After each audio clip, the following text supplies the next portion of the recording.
Sinabdadhu. Yoon kufeyyuu gufadhee kaan wajjin na hamattaa kee keessi koo ni shakkata.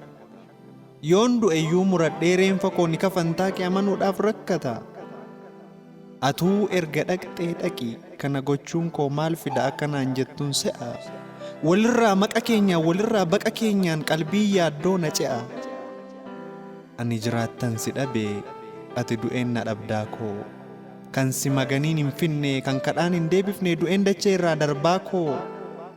Yoo yaadu na dhiphadha lubbuun jiraaf du'aadha. Dhimmi kee na yaachisa kamtu kisaaraa qabaa kamtu irra siif bu'aadha.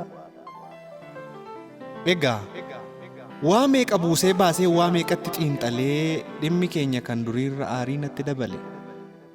Ati dhukkuba koo qoosaa goota. Dhukkuba koo qoosaa goota akka waanan si mooksuu kakadhuyyuu na namantu akka waanan si dhoksuu.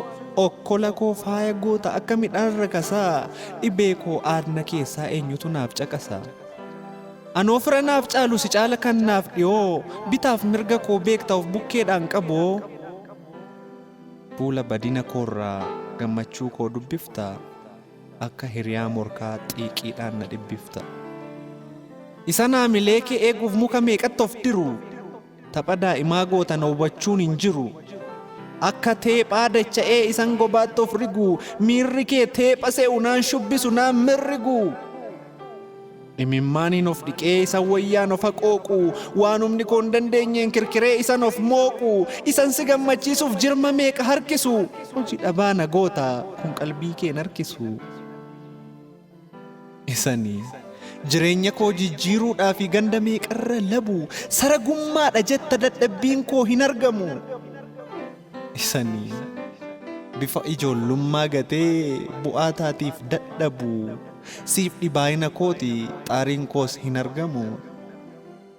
Afaan kee arrabsoodha guyyumaan ganna qicuudha yeroo hunda na tuffattaan fuula keetti bicuudha. Maarree maal si abdadhu? Maarree maal si abdadhu? Kan gubata koo kolfutu ibidda narraa dhaamsa. Kan qubata koo orfutu aarii koo natti caamsa. Kan mufiinaaf ijaaree arrabsoodhaan na gonfu. Kan gaaf tolaa natti hammaatee gaafa gaddaa naan kolfu. Sin abdadhaaree amma maaliifan si abdadha? Maaliifan qilleensa abdadhee lafa yaada koo hanqadha? Dhugaadha. Lafti abdatan sanyii nyaata namni abdatan haqqii laata akka jedhamu sanuu. Anis bara na baaftaa kee anis lafaa na kaaftaa kee hin abdadhu hin amanu. Kanan guyyaa tokko iyyuu sitti hin boqonne tasaa maaliifan si abdadha maaliifan of dhamaas? Dammataatiif gagaan koo ilkee meeqaan danda'e? Dammataatiif gagaan koo ilkee meeqaan danda'e? Hambataatiif garaan koo dhiisee meeqaan harca'e?